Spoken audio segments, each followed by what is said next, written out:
Hello everyone, welcome to my channel. I am Sunaina Sharma. आज हम Hindi class 11 के काव्य खंड का चैप्टर घर की याद की व्याख्या करेंगे। तो इसका पहला पद्यांश है, आज पानी गिर रहा है, बहुत पानी गिर रहा है, रात भर गिरता रहा है, प्राण मन गिरता रहा है।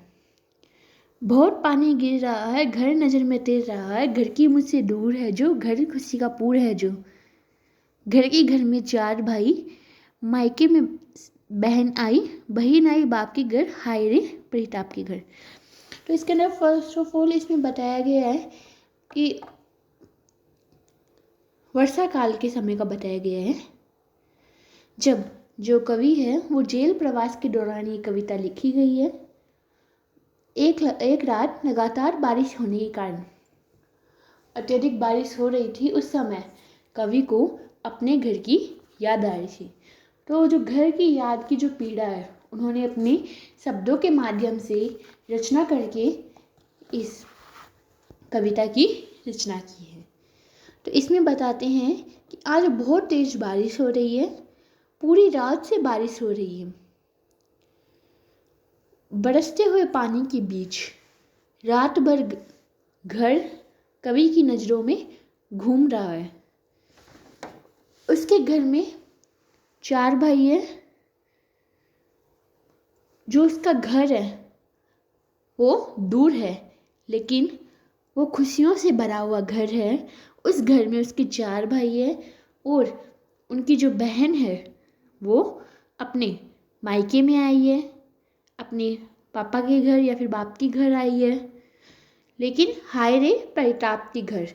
लेकिन बाकी सब के सदस्यों की उपस्थिति के कारण बाकी सब तो प्रसन्न है, लेकिन अपने एक भाई के ना उपस्थित होने के कारण वह बहुत ही ज़्यादा दुख की बात है। घर ही घर में सब जुड़े हैं, सबकी इतने कब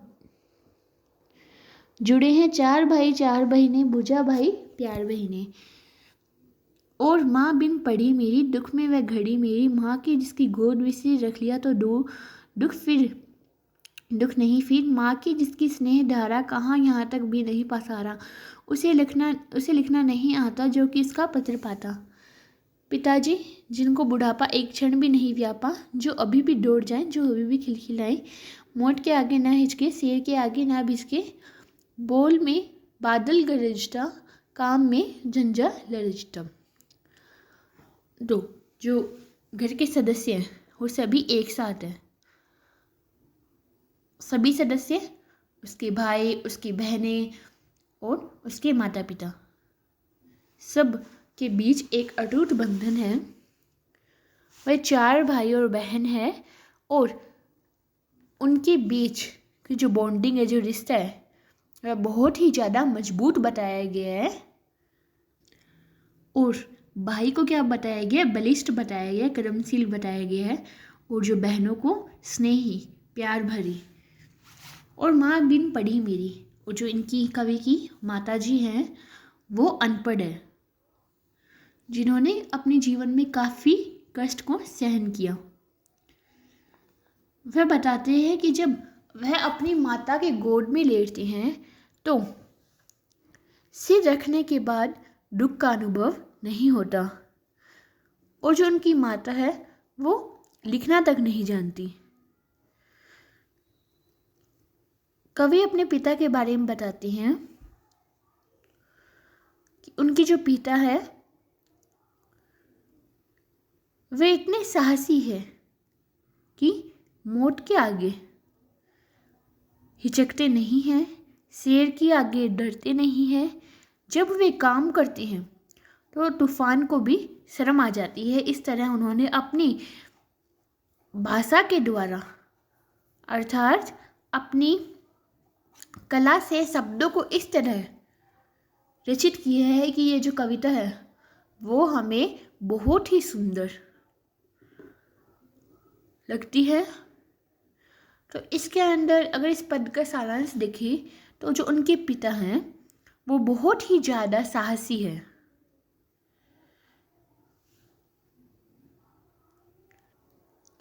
और जो उनकी आयु है वह अभी वृद्धावस्था के करीब आ चुकी है, लेकिन उनके कामों को देखकर, उनके कामों में उनकी जो फुर्ती है उसे देखकर बताया गया है कि उन्हें जो बुढ़ापा है वो पिताजी जिनको बुढ़ापा एक क्षण भी नहीं व्यापा, मतलब उनकी जो उनकी पर्सनैलिटी है उनको अगर हम देखते हैं तो हमें लगता नहीं है कि वो अभी तक उनकी एज इतनी होगी, लेकिन उनके कामों को देखकर हमें नहीं लगता।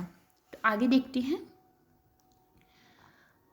आज गीता पाठ करके दंड 260 करके खूब मगडर हिला लेकर मुठ उनकी मिला लेकर, जब कि नीचे आए होंगे नयन जल से छाए होंगे। नयन जल से छाए होंगे मतलब कि उनके जो नेत्रों के द्वारा नीर झड़ रहे होंगे। नीर झड़ना मतलब आंसुओं की वर्षा होना। हाय पानी गिर रहा है, घर नज़र में तिर रहा है, चार बहिने बुझा भाई प्यार बहिने, खेलते यहाँ खड़े होंगे, नज़र उनको पड़े होंगे। पिताजी जिनको बुढ़ापा एक क्षण भी नहीं व्यापा, रो पड़े होंगे बराबर पांचवे का नाम लेकर।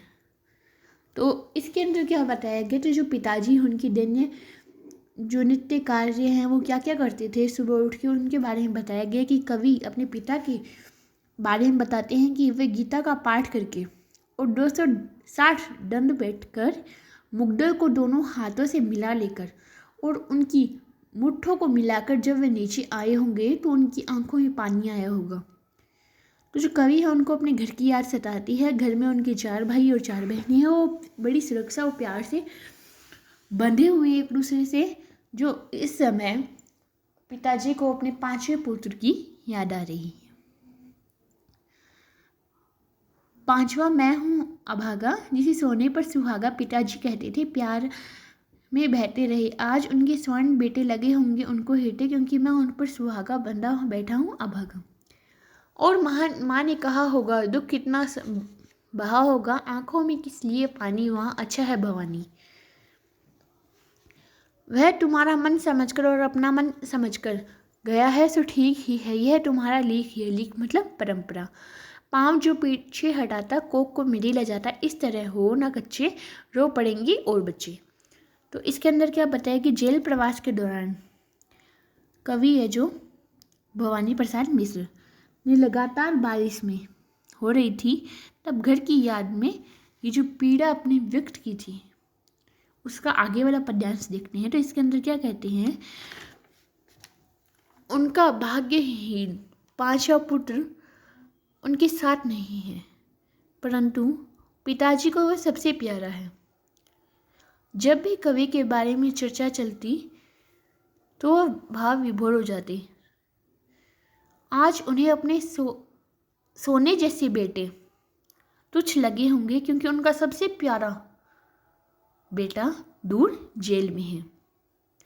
तब उनकी माँ ने कहा होगा कि तुम चिंता मत करो, दुखी मत हो, तुम नीर क्यों झरते हो, अर्थात तुम्हारी आंखों से अश्रुधारा क्यों प्रवाहित होती है, वही कि भवानी की कृपा से वहाँ वो अच्छा ही होगा। वह तुम्हारा मन समझकर अपनापन समझकर गया हो सो ठीक ही है, ये तुम्हारा लेखी है। कि जिस तरह ये जो परंपरा है कि अपनी स्वतंत्रता के लिए, तो अपनी देशभक्ति के लिए उसने ये जो कदम आगे उठाए हैं, तो यदि वापस उनको पीछे लेता तो मातृत्व की लज्जा की बात है। अतः तुम्हें अधिक कमजोर होने की जरूरत नहीं है। तुम्हें मतलब वह अपने पति से कह रही है कि तुम्हें कमजोर होने की जरूरत नहीं है, कि यदि तुम ही इस तरह रहोगे, यदि घर का मुखिया ही इस तरह रोएगा तो बाकी सारे बच्चे भी रोने लग जाएंगे। पिताजी ने कहा होगा, हाय कितना सहा होगा, कहाँ मैं रोता हूँ, धीर में खोता कहाँ हूँ। हे सजीले हरे सावन, हे मेरे पुण्य पावन, तुम बरस लो वे ना बरसे, 5वें के वो ना तरसे। मैं मजे में हूँ, सही हूँ, घर नहीं हूँ, बस यही हूँ, किंतु ये बस बड़ा बस है, इसी बस से सब विरस है। किंतु उनसे ये ना कहना, उन्हें देते धीर रहना, उन्हें कहना लिख रहा हूँ, उन्हें कहना पड़ रहा हूँ, काम करता हूँ कि कहना नाम करता हूँ। चाहते हैं लोग कहना मत करो कुछ सो कहना। तब माँ की बातें सुनकर, कवि की माँ की बातें सुनकर उनके पिताजी ने कहा होगा, मैं रो नहीं रहा हूँ, न ही अपना धैर्य को खो रहा हूँ, धीर में खोता हूँ, मतलब अपना धैर्य नहीं खोता। यह बात करते हुए उन्होंने सारी पीड़ा मन में समेटी होगी। कवि सावन को संबोधित करते हुए कहते हैं कि हे सजीले हरे सावन, तुम बहुत पवित्र हो, तुम चाहे बरसते रहो, परंतु मेरे माता पिता, अर्थात मेरे मतलब कवि के माता पिता की आंखों से आंसू ना बरसे। घर के वियोग को मामूली मान रहा है, परंतु यह कोई साधारण घटना नहीं है कि मैं मजे में हूँ, सही हूँ, घर नहीं बस यही हूँ, कि मैं अपने घर से दूर हूँ बस। किंतु ये जो बस है वो भी बड़ा बस है।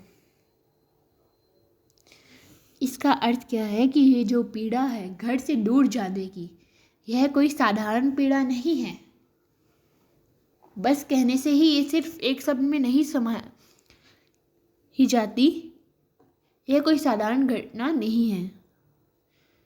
वे कहते हैं, उन्होंने अपने जब हम व्याख्या करते हैं तो उसमें लिखा जाता है कि इस अलगाव मतलब अलग होने का वह नरक भोग रहा हूँ, किंतु उनसे ये न कहना उन्हें देते धीर रहना, उन्हें कहना लिख रहा हूँ, उन्हें कहना पढ़ रहा हूँ। क्योंकि ये जो कवि हैं इस पाठ के, तो अपनी लिखने और पढ़ने की आदत के बारे में बता रहे हैं कि उन्होंने अभी तक उसको स्किप नहीं किया है, उसको छोड़ा नहीं है, वो अभी भी उनकी कंटिन्यूटी में है, उनकी निरंतरता में है। पढ़ रहा हूँ, काम करता हूँ कहना, नाम करता हूँ कहना, कि जिस तरह वो भारत भूमि की जिस जेल में आए उसी तरह वह अभी भी अपने पिता के नाम या फिर अपने नाम को अभी तक लज्जित नहीं कर रही हैं।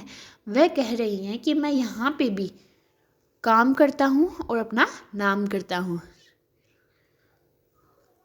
और कहना मस्त हूँ, मैं काटने में व्यस्त हूँ, मैं वजन 70 शेर मेरा और भोजन 1.5 मेरा। तो वो कहते हैं कि मैं बहुत ही ज़्यादा मस्त हूँ, मतलब मुझे किसी भी बात की चिंता नहीं है अभी तक। अपने बता रही है अपने डेली रूटीन की व्यस्त हूँ मैं, मतलब मैं बिज़ी रहता हूँ अपनी दिनचर्या में, और वो भरपेट भोजन करती है और अपने वजन के बारे में बताती है कि मैं एकदम दुबला पतला नहीं हुआ हूँ, मैं भोजन भी अपना आहार के अनुसार ले रहा हूँ, कूदता हूँ खेलता हूँ दुख डट कर ठेलता हूँ, और कहना मस्त हूँ मैं, यूँ ना कहना अस्त हूँ मैं, कि मैं अभी भी मस्त हूँ, अस्त नहीं हूँ। हाय रे ऐसा न कहना है कि जो ऐसा न कहना, कह देना जगता हूँ आदमी से भागता हूँ, कह ना देना मौन हूँ मैं, खुद ना समझो कौन हूँ मैं, देखना कुछ बक ना देना, उन्हें कोई शक ना देना। हे सजीले हरे सावन, हे कि मेरे पुण्य पावन, तुम बरस लो वे ना तो बरसे। तो इसमें कहा गया कवि सावन को करते हुए कहते हैं कि मेरे परिजनों को मेरी सच्चाई मत बताना, उन्हें यह भी मत बताना कि मैं देर रात तक जगता रहता हूँ और व्यक्ति से दूर भागता हूँ, मैं चुपचाप रहता हूँ। यह भी ना बताना चिंता में डूबकर मैं स्वयं को भूल जाता हूँ। तुम सावधानी से बातें कहना, उन्हें कोई शक ना लेने देना। मैं दुखी हूँ हे सावन, तुम पुण्य कार्य में लीन हो, तुम मेरे माता पिता की आंखों से आंसू ना बरसाना और उन्हें मेरी याद ना आए। तो ये बहुत ही ज़्यादा इजी थी, और आपको ये पोयम अच्छी लगे तो वीडियो को लाइक और शेयर करना, मेरे चैनल को सब्सक्राइब करना मत भूलना। और हाँ, अगर आपको इस वीडियो को देखकर आपको कोई भी डाउट हो तो आप कमेंट सेक्शन में ज़रूर बताएं, और अगर आपको ये अच्छी लगे तो लाइक कर देना।